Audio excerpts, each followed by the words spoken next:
do a bit of a deep dive into Chinese medicine because that is near and dear to my heart, and talk a little bit about the five elements of Chinese medicine. And I use the system as it works absolutely wonderfully as a system of preventative medicine. So as we go through the cycle of the year, each season, we can tune the body up and give the body and the organs and the body parts nutrients and herbal support and things that they need. So by the time you go all the way around the cycle of the year, you've actually helped the whole entire body during specific times of the year that those particular organs need the most help. So this was actually written about and talked about and developed by the ancient Taoists in the Yellow Emperor's Classic, the Neijing, and which is one of the oldest medical textbooks on the planet, actually. So I've been following the five elements for my own health. I have an online group where we actually go through them with different themes every year. If you're interested in diving deeper. So we're headed into winter right now, and I'm living in South Florida, so it's a little bit backwards here. I'm sitting out on my porch. You can see the beautiful green trees behind me and the blue sky. I do have a long sleeve shirt on today because it's finally started cooling off. And right now, we're in the end of November, coming up on Thanksgiving and the holiday season. According to the position of the planets and the Earth and the sun and the moon and the stars, which the ancient Chinese also followed. I'm actually taking a class on ancient Chinese astrology, and how to figure out like what's going to be the best herbal formula for the year ahead and such. So right now we're heading into the winter solstice. So the days are getting shorter, the nights are getting longer because of the way the earth is tilted and the way we're positioned between the sun and the moon. And it's a time of slowing down. It's a time when the temperatures are cooling off outside. It's a time when life starts going underground. The sap of the trees is going down through the roots. The bears and the animals are going into states of hibernation and torpor, crawling into your nice, cozy little cave next to the hearth and next to the fire to stay warm. So winter season is governed by the water element in Chinese medicine. Now, if we think of water, comes in lots of different forms. It comes in little babbling brooks. It comes in raging rivers that are flooding with flood waters, just eroding the earth. It comes in the ocean where we might have waves on the surface of the ocean.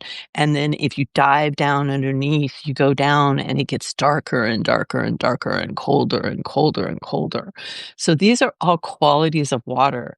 So I put up over on Instagram, I put up a slideshow about the different characteristics of the water element, the different body parts.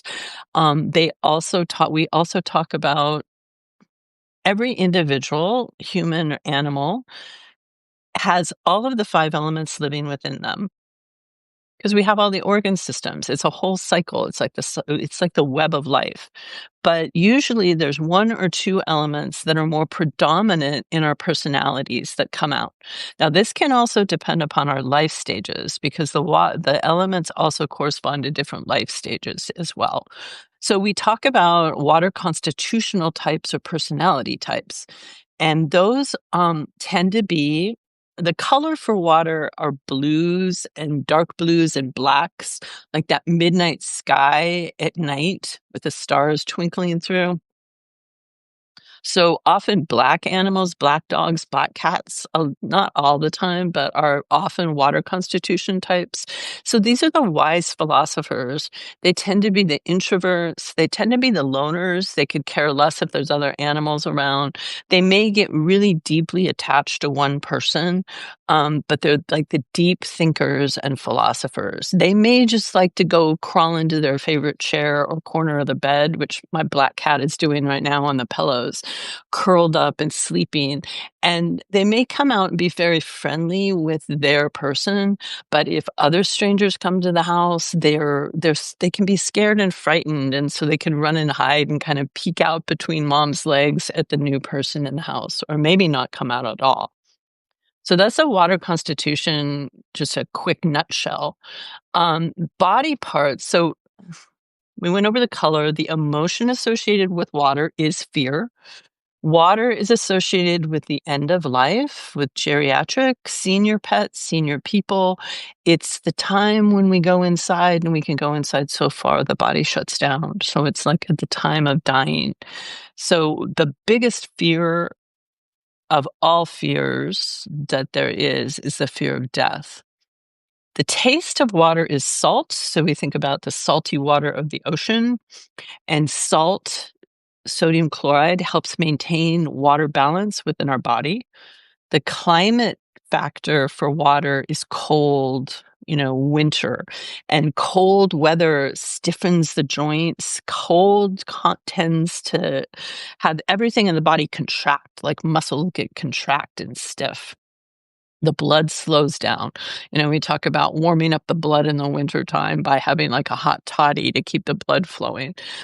The body parts associated with the water element, the organs are the kidney and bladder, which help maintain water balance in our body, and the bladder, which stores the urine, which is the yang organ. The water also governs all of the bones and the bone marrow. The bone marrow holds stem cells. It holds memory cells, progenitor cells that were given to us by our mothers and fathers. Um, Water rules the teeth. Water rules reproduction. And there's a lot of talk right now about reproduction going on. And we're going to talk about that because the Chinese think of reproduction in terms of kidney jing and having enough kidney jing to live a long, healthy life. Okay. And we're finding, with the early spay and neuter, that that's not actually happening. And in Chinese medicine, we would say that's because there's a depletion of kidney jing. The water element also rules the ears. So as we get older, we lose our sense of hearing. It rules the pupils of the eyes. So the lens of the eye, which is the same lens that we're born with, it never replaces itself. It starts getting foggy and scratched, and the light can't go through it as clearly as we age. And then cataracts start forming in there. So these are all water element organs and body parts. Also, the brain, the central nervous system, the spine, and the spinal cord. So intervertebral disc disease is a water element issue. Imbalances in the water element can happen, we'll see, with an animal that's very fearful, that has a lot of fear, premature aging. So all of a sudden, they're, a 5-year-old dog that starts turning gray, loss of sight, loss of hearing, congenital problems. In Chinese medicine, we talk about congenital problems of an animal. An individual receives energy from both the mother and the father in RNA and DNA, like our inheritance. And in Chinese medicine, that's lumped into kidney jing. So if the mother or father have weaknesses, then they're going to pass those weaknesses onto the children. Now, we already know this. There was a study done with Pottinger's cats where cats were fed really crappy food, and within several generations, their health declined and their health problems declined. So, it's really important, if somebody is going to be breeding a female, to have that animal as strong and healthy as possible, and to have the father as strong and healthy as possible. If they're trying to breed 2 dogs together and they have trouble getting pregnant, that right there is a sign that there's weak kidney jing, and those puppies are not going to come out as strong as they need be. So I wish like every breeder would really think like this. So bone issues, arthritis as they get older, knee issues, cranial cruciate ligament issues, which now we're linking in with the spaying and neutering, which is no surprise from a traditional Chinese practitioner. Neurological problems, as I said, with the brain and spinal cord, cognitive issues as animals age, reproductive problems. They can't, they, they have prostate problems, uterine problems, all of these problems, or they're spayed and neutered too early. And any issues with the kidney and bladder. So we all have the water element, every animal and every dog, every cat, and every human. So, how do we support this water element, especially as in late fall and heading into winter? What can we do? So, just in terms of behavioral and from a more um, maybe psycho-spiritual perspective, it's really nice to honor boundaries this time of year, both for ourselves and for our loved ones and for our animals.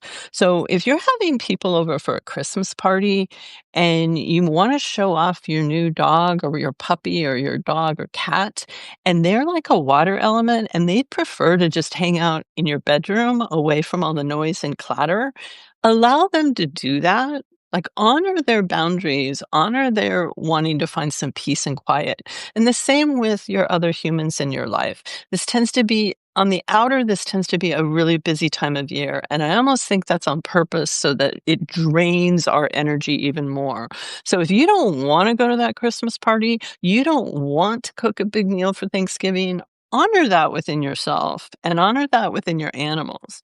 Um, there's it's a really good time to take a lot of alone time, solitary time, meditation, taking long winter naps, and getting some rest. Rest is one of the best ways you can replenish your kidney qi and your kidney jing. Is just if you're tired, go into the bedroom and lay down in peace and quiet and sleep for an hour. Yin yoga. That's another form of yoga with props where you prop yourself up with blankets and pillows and can really just settle into your body and relax. Staying warm, especially keeping the lower abdomen warm, the lower back warm, which is where our kidneys sit, and our feet. The kidney meridian starts right in the ball of the foot. So if you're walking around on cold tile floors or allowing your feet to get cold, it's actually draining kidney energy. Now, with dogs walking outside, put them, especially if they're older animals, figure out some little booties that they can wear or, keep their feet nice and warm so that they don't drain energy out of there. And because what happens, that cold will seep right up through the bottom of your foot, right up into the kidney meridian and bring more cold into the system. So foods that are really nourishing for the kidneys, and I think food therapy is one of the best things that we can do. Everybody can do it. Um, Are eggs are a great protein. Eggs are a seed. They have everything reproductively inside that little chicken egg or duck egg or quail egg package to hatch a little chicken out of. So you can feed a whole egg. You can hard boil an egg and put it in like a NutriBullet and grind it up shell and all and put on your dog's bowl. You can make scrambled eggs in real butter. Use some real butter and animal fat. Our cats and dogs need that animal fat. You can find great pasture-raised organic butter these days. Warming proteins. This is the time of year if your dog does okay on chicken and lamb, and they're older and they're colder, feed some chicken and lamb. Sweet potatoes are great. I just put up a note on Facebook on all of the nutritional aspects of sweet potatoes that I wasn't even aware of. They have a lot of beta carotenes in there. They're actually good for preventing cancer. They're great fibers, so they help the microbiome. You could even make a stew with some chicken and lamb and sweet potatoes and bone broth. That is one of my favorite kidney bone tonics. It's gonna help the gut, it's gonna give collagen for the, joints, and it's literally giving everything that's in that bone marrow, it's gonna feed those kidneys, because remember we said the bone marrow and the bones were associated with the kidneys. So get going on the bone broth and feed it to your dogs and cats warmed up. Don't take it out as an ice cube, especially in the wintertime, and warm their food. I feed mostly raw and I feed commercially prepared raw, but because I don't have time to do the whole DIY thing, but I always warm it up. So I put it in a bowl in hot water in the sink and let it sit until it gets nice and juicy and at least room temperature, usually a little bit warmer than that. So warming the food going in is already pre-digesting it. If the food goes into your animal cold, your animal's energy, or the precious chi, the precious life force, has to be used to warm it up because the body cannot digest food. The enzymes won't work unless they're within a certain temperature range. And hardly anybody talks about this, but this goes back to basic biochemistry, is our enzymes in our food are temperature dependent. And that's why our internal body temperature is runs warm. And dogs and cats run even warmer than us. They can be like up to 102 degrees internally. So give their food warm. And that doesn't mean cooked. If you want, you could just leave it on the counter. I run really hot water and then just warm it in that. Um Seaweed and kelp and sea salt. Sprinkle some sea salt on your dogs and cats' food to get those minerals. Those are all the minerals, and our mineral balance and the salt balance in the body is what helps retain water within the body and not get dehydrated. Okay, so we need those minerals. They're very, very important. Like Celtic sea salt is filled with them, seaweed, kelp, things like that. Adored beasts, their phytosynergy with the algae is filled with minerals. And getting a natural source of minerals, I think, is a little bit easier. I don't like the synthetic vitamins and minerals as much as possible because that's when you run into imbalances. And then the warming spices. So ginger, cinnamon is a great kidney tonic. Turmeric, again, it's anti-inflammatory, but it helps the joints and it's warming internally. So warming spices. Now there's so many good herbs. The Chinese really stressed the kidneys because ancient Taoists were really into learning how to be immortal and live really, really long lives. They were the first longevity doctors that there were. So a lot of their remedies, they have a whole slew of different kidney remedies. I'm going to go over some of them. Now, these are not if you're gonna use herbs, I don't want you to go out and buy every single one of these herbs I mentioned and just dump it in your dog's food bowl. You really need to use them in appropriate proportions. And there's some very, very good ancient Chinese herbal remedies that you can use. But you ideally want to work with an herbalist because some of them you have to see whether your dog is kidney yang deficiency, kidney yin deficiency, or has kidney qi deficiency, or if those are pretty much balanced and you just want to help and tonify things. Now, there is a remedy that you could, I would say, safely use. It's taken in China as a longevity tonic. It helps both the kidney and the liver, and it's a pretty well balanced remedy. So it's not going to throw the body off kilter. And that is a remedy called Romania 6 or 6 flavored tea pills. It's for aging and it's for longevity. Again, it tonifies the kidney and the liver. And you can give that to an animal for, probably months at a time and they're going to be okay and it's not going to throw them off kilter. There's another remedy I hear a lot of people using, Romania 8. I said Romania 6, Romania 8. Romania 8 has one of the warmest herbs in there. It's an herb called aconite, and it's not an herb that I would just give to every single animal that has kidney issues. And it's not an herb you want to keep them on for long periods of time. So be really careful. There's a lot of good herbalists out there now. I do consults, I do short consults. If you just want to do like, hey, I'm giving this and this, can you look over my supplement list? But, be very careful about using some of these formulas. Chinese herbs are very powerful. They have some herbs in there that have some toxicities to them, but they're prepared and blended in very specific formulas so that they aren't toxic to the body, but you have to know how to use them. Okay.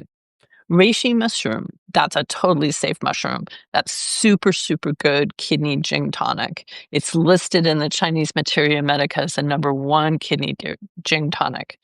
The deer antler is good. Cordyceps, another mushroom, is a really good kidney yang tonic and yin tonic. And it's kind of warming to the body. Goji berries are good kidney yin tonic. An herb called epimedium leaf is very good for the hormonal system because in Chinese medicine they lump the hormonal system in with the kidneys, the adrenals. Cinnamon they list as a kidney yang tonic. An herb called Romania, prepared Romania, which is in almost every single Chinese herbal kidney formula.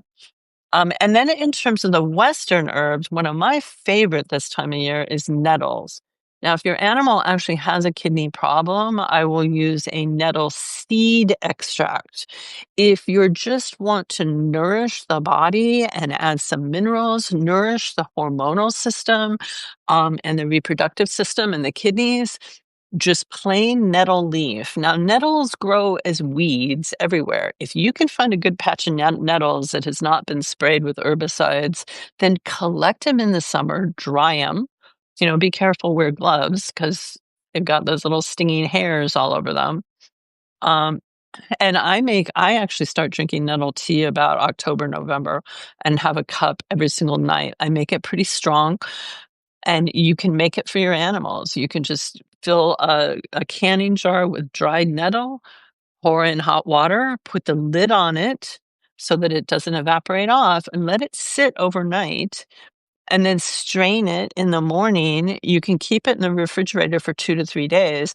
You can pour some of that it'll get really dark green when you let it sit overnight, and you can pour some of that over your dog or cat food's bowl. You can even mix it in with some bone broth and have like a nettle bone broth mixture.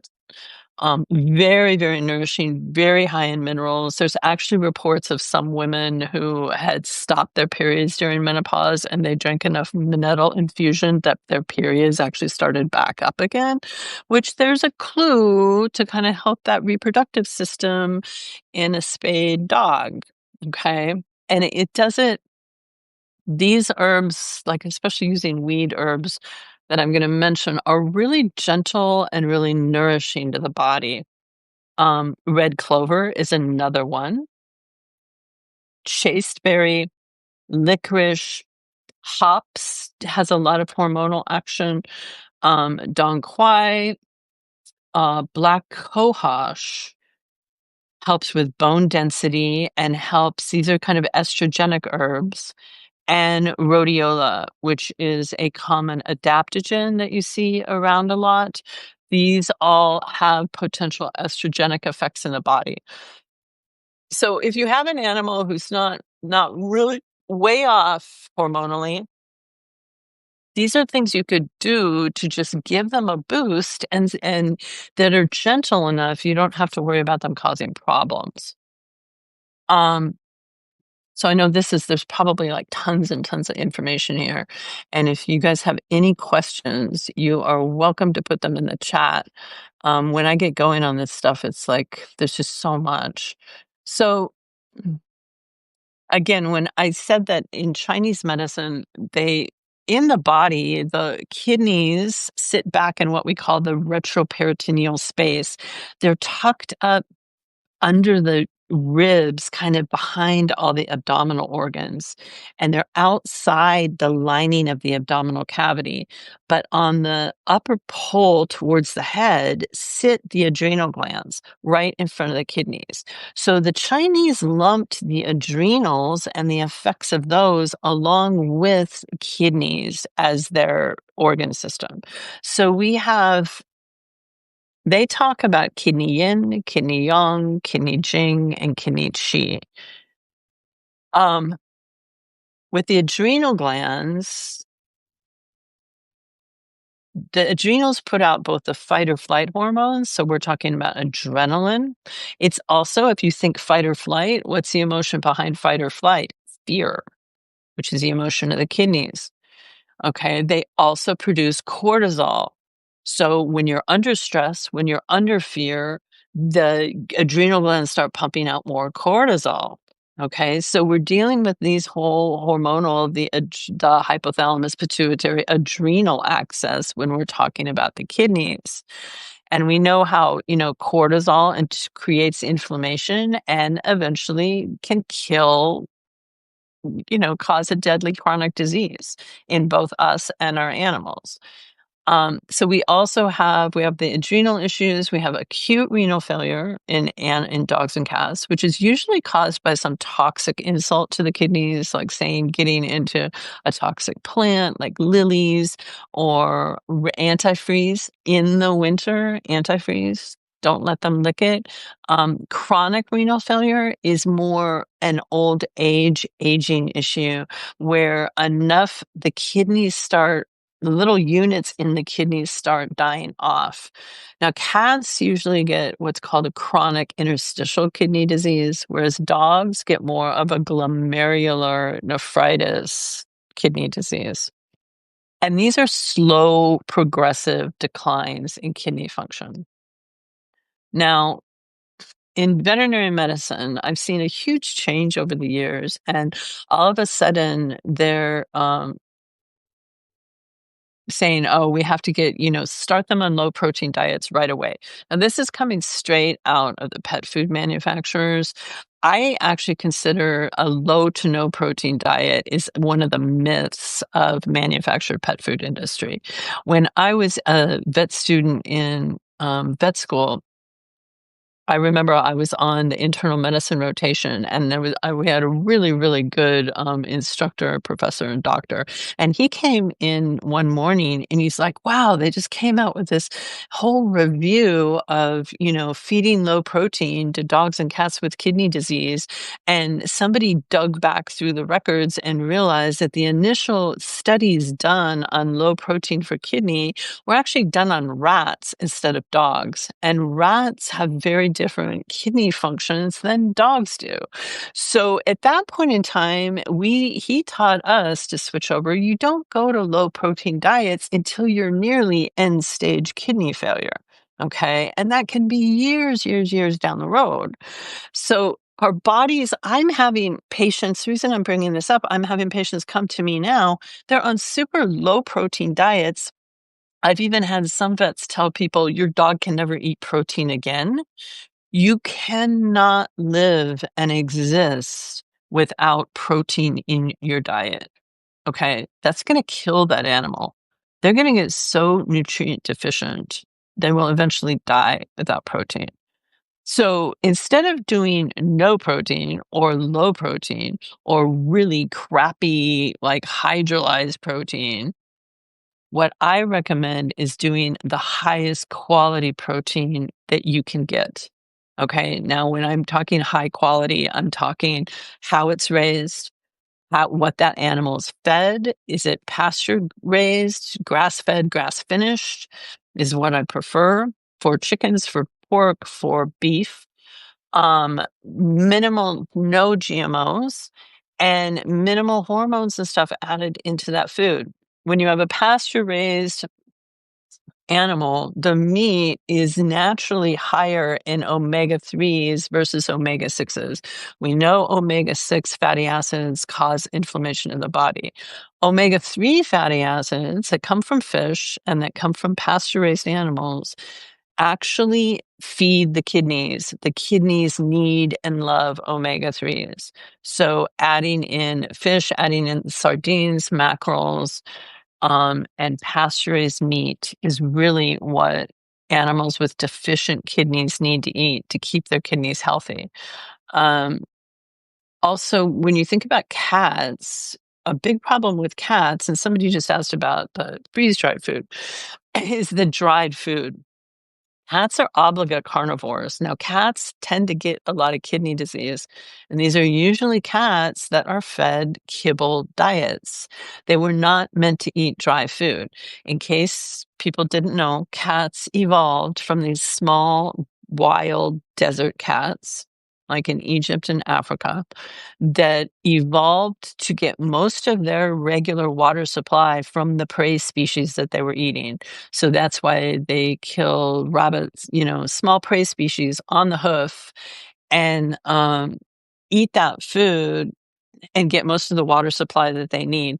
When you put a cat on a raw food diet, it is going to rarely go over to a water bowl and drink pure water out of a water bowl. The other thing that's really interesting with cats, I don't know if anybody's seen the videos. Somebody got there, I think they got a PhD on this, but how cats drink water is they take their tongues, they flip it into the water bowl, and they flick drops of water back into their mouth and catch the water drops. So they're not even really made to slurp up tons of water all the time. So when I do see a cat going to the water bowl and drinking a lot, number one, are they on dry food? Are they on freeze-dried that's not reconstituted? If you're gonna freeze-dried food, at least reconstitute it with something. If they're not on that, then I worry about, they're drinking lots of water. I immediately think about kidney function, okay? And so specific recommendations for animals who do have kidney disease. I just helped a woman. We were too late this past week. She called me up and her cat's kidney values were really high. The other thing I'm seeing right now in veterinary medicine is nobody's doing sub-Q fluids on these animals or teaching. It is such a simple thing to learn how to do, you guys. If you want to have a skill that could really help your dog and cat as they get older, something that you can do in the home, is to learn how to do sub-Q fluids, especially on cats. It's simple to do. I train my clients how to do it all the time. And by giving subcutaneous fluids, that fluid goes under the skin. It bathes the cells and it bathes the interstitial tissues and it rehydrates them as well as flushes out the toxins. Because when your kidneys aren't functioning well, kidneys do two things. They help hold water inside the body and they help flush all the toxins that the liver conjugates and metabolize are sent down through the kidneys to be released through the bladder. So by giving an animal when their kidneys aren't functioning as well as they should, by giving them subcutaneous fluids, you're both rehydrating them. Just think about if you've ever been dehydrated and how that feels. You usually have a headache, you get kind of nauseous, your energy levels are low. That's what a lot of these kidney cats and dogs feel like. They're nauseous, they don't want to eat, they want to lay around, they've got a pounding headache. It's dehydration are the symptoms of having a hangover. So if you live like that all the time, think about how that would make you feel. Giving those sub-Q fluids will help reduce those symptoms and help their appetites. It actually will help lower the BUN and creatinine levels in the bloodstream as well. Now, one of the foods that I really, really love to feed dogs and cats, and they can eat this exclusively, is raw goat's milk, because raw goat's milk is one of the foods that has the highest amounts of taurine in it. And taurine is an amino acid that our cats have to have. They don't make it on their own. It also has a complete amino acid profile. It has all the enzymes to digest everything in the raw milk.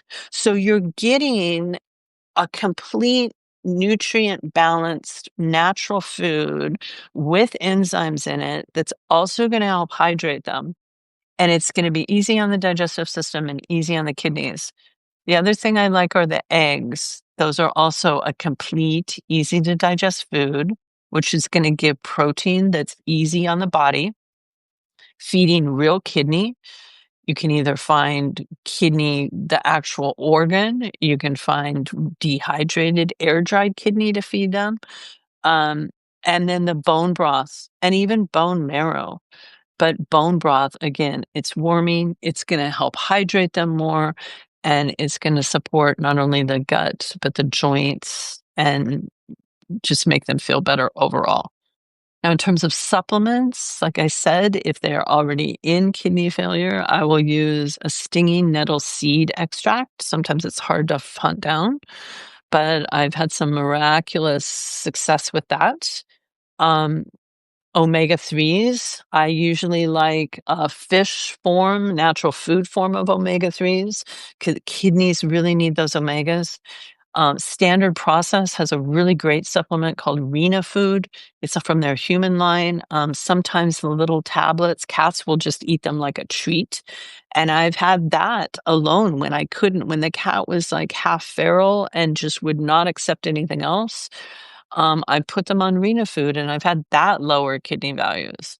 Another thing that a lot of vets are missing right now in terms of kidney disease is monitoring the phosphorus levels in the blood. So when phosphorus builds up, and phosphorus can come from eating meat, but it's usually filtered out. So if you get there, every kidney profile should include phosphorus levels. If the phosphorus levels are high, then that will usually affect their appetite. So I will add something called Phosbind. RX Vitamins makes it. It's a chalky substance that I will actually, you can add into the food and you can titrate the amounts based on the blood work. And it will bind the phosphorus in the gut and help lower the blood phosphorus levels. And once you get those phosphorus levels lower, their appetites usually improve. And again, the sub-Q fluids. I've had some cat patients live 3 to 4 years taking sub-Q fluids when they probably, if they hadn't had the fluid therapy, they would have died. And, taking them into the clinic, to get IV fluids, it's stressful on them. I think the stress, of course, it increases the cortisol and everything else, and it affects their appetite levels. But if you can do the fluids at home and you can find a vet who will help teach you how to do that, it can help a lot. The other thing from Chinese medicine that I really love for kidney animals and for all of us, even I use it myself, but in the wintertime is to learn how to do moxibustion. So you take sticks of they're rolled up herbs. It's actually rolled up artemisia, which is mugwort, and you light it like a cigar and you hold the tip, the cherry lit end of the stick over the acupuncture points, and it lets that heat go right into the meridian. You can do it on the bottom of the foot on kidney 1. You can do it over the lower back, where the kidney points are. I treated my cat was actually showing signs of having lower back spinal problems, possibly a disc or injury on her back. And I treated her. She didn't, I got needles into her once for a single acupuncture treatment, but from then on, I would just moxa her at night and just run the moxa straight down her spine. And thank goodness, she's walking so much better. She's almost back to normal walking. So moxa is a wonderful, wonderful treatment, to bring some warmth down into those joints and into those bones. Um, so if you guys, again, if you have any questions, you can let me know. I know there's a lot of information on here. Um, but I'm probably not going to get I can talk a little bit about the bladder problems. Bladder problems can also be hormonally related because there's estrogen receptors in the bladder sphincter. So again, we see in spayed female dogs they can often develop incontinence, both because they lack estrogen, but also when we do a spay, the incision is made right down the center line of the body, which happens to be the conception vessel meridian. And that can disrupt flow in that conception vessel meridian and lead, and there's bladder association points almost right where we make the spay incision, and that can lead to incontinence issues as well. So some acupuncturists will treat the spay scar to open it up so that the flow of energy opens up through that spay scar. Um, so with bladder, if the kidneys aren't functioning well, you can have in regular concentrated urine, there's usually factors that help inhibit bacterial growth. Because if you think about it, the bladder is just a sac that holds urine. And then when it fills up, the animal urinates and dumps the urine out. Well, if that urine's sitting in there and it doesn't have something to inhibit bacterial growth, it's very easy for bacteria to run from the anus straight up the urethra and create a UTI. Now, as the urine gets more and more dilute, if the kidneys aren't functioning, you lose some of those factors that help inhibit bacteria, and you can get what are called occult urinary tract infections. And I see these a lot in my geriatric population. They may not even be seeing signs of UTIs. They may be urinating more. They may be leaking some on their bed. When you leak urine out, that provides like a stream for those bacteria to swim right up into that bladder. So I recommend culturing that urine to see if there's bacteria in it, because a lot of times it doesn't show up in a regular urinalysis. And then there's some really good supplement support that I will put older dogs on to prevent these UTIs. Because if you go to a regular conventional vet, what they're going to start doing, they'll do the culture and sensitivity, and then they're going to start pouring antibiotics in. And what I see happen is they'll do 2 weeks of an antibiotic, it'll clear the UTI up. A week later, it's right back again. So then they reculture it again. They have to use a different antibiotic because now we have antibiotic resistance. You get to the point where there's no antibiotics that are showing up that are sensitive enough to kill the bacteria because the bacteria have mutated. And then you have an older animal who's already weak, and you've poured all these antibiotics into them, and you've destroyed their gut microbiome and their immune system that way as well. So then you end up with soft stool and diarrhea, and it's just a domino effect. So what I usually recommend older animals, hey, buddy, to prevent UTIs is Adored Beast has a great product called Easy Peasy. It's a probiotic powder and it has some what's called D-mannose in it. The D-mannose is a sugar that coats the bacteria and it makes them slippery. So they get flushed out when the animal urinates instead of binding to the wall and holding onto the wall of the bladder.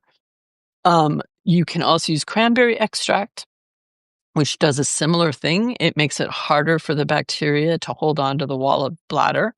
And has some uva ursi in there and a couple other herbs that have some antibacterial qualities. And then using something like marshmallow root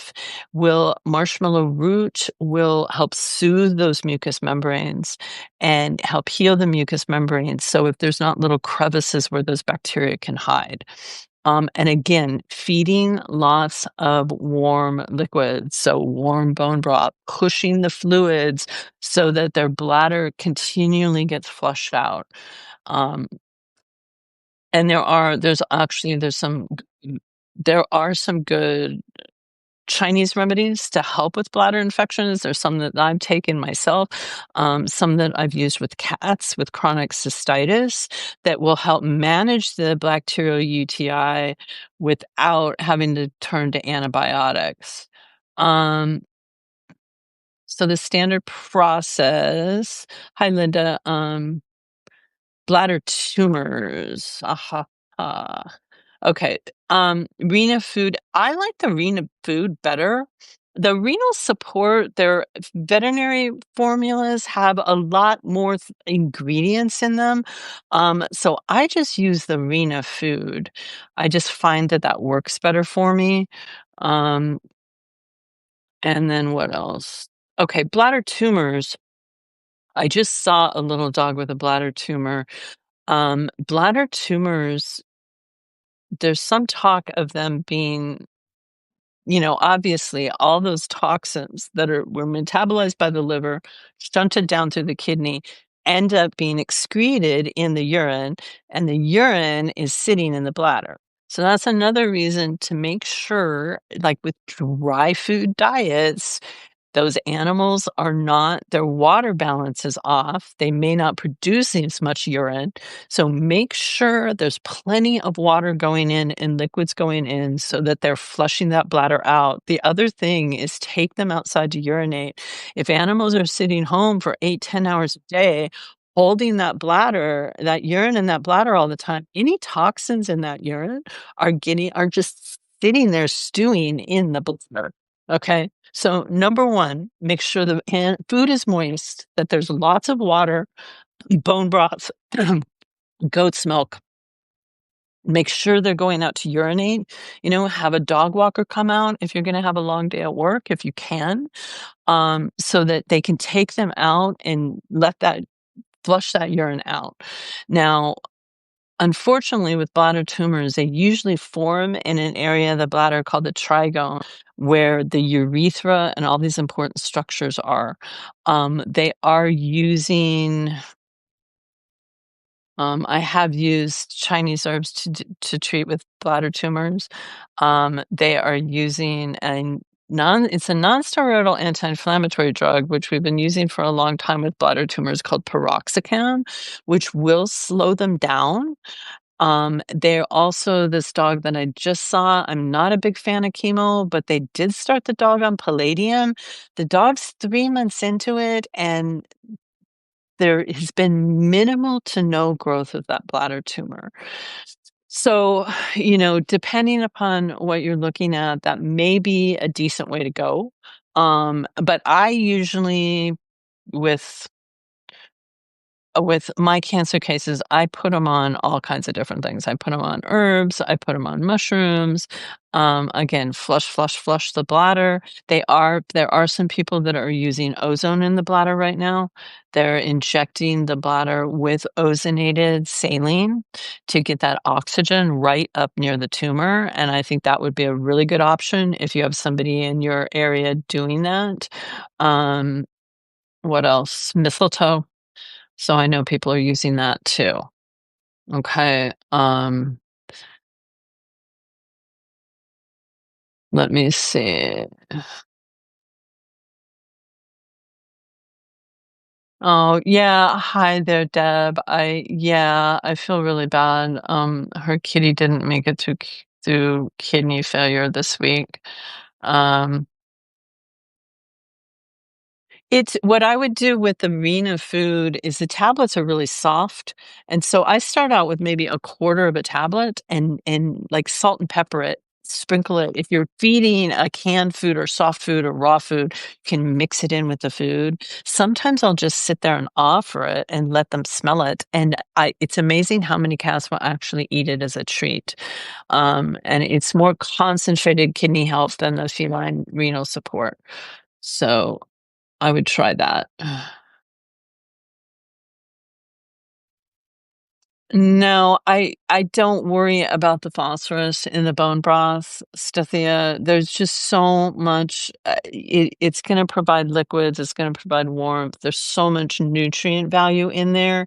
What I would recommend for the phosphorus again is to monitor the phosphorus levels in the blood work that you get done. If her phosphorus starts going up, then use Phosbind from RX Vitamins, and you can titrate the dose of Phosbind, and that will actually bind the phosphorus in the intestinal tract so they don't even absorb it into their bloodstream. But I think there's just too many benefits of bone broth to not give it. In these stagings, I I don't know, I don't worry too much about that. They need good high quality protein. Small batch, perfectly cooked frozen food. No, that's fine. If she loves it, that's fine that it has bone in it. They'll digest the bone. Um, yeah, no, that's great. It's fantastic that your cat loves small batch cooked frozen food. She's gonna, they'll digest the bones. Dogs and cats eat bones. They eat bones and digest bones. They need the bones for the calcium. Okay. Um, Yeah, that's now, I'm just gonna say this, I don't if she's doing good on it, just keep her on the small batch cooked. There have been some people that have had some problems with small currently, when they change their new packaging for some reason, for the small batch canine cooked with some diarrhea. We're not exactly sure what's going on. The company is well aware of it. They're on top of it. They've tested the food, have not found bacteria in it. So, if your cat's doing well on it and she likes it, oh my goodness, keep feeding it because it's so much healthier than so many other different kinds of food. Okay. Um, so let me see. Any other questions? All right, you guys. So, the recording for this will be up. If you want to go back and make some notes on it, you can go to my Instagram and Facebook, and I have the slides up for, the different characteristics of the water element and kidney and things that I like to do to help support it. And, cuddle up in bed. This is like cozy, snuggly season. That's what I'm doing with my 20-year-old black kitty cat right now.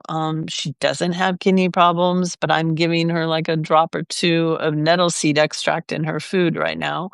And, snuggle up with your dogs and cats and watch a good movie or read a good book and doze off and take a nap.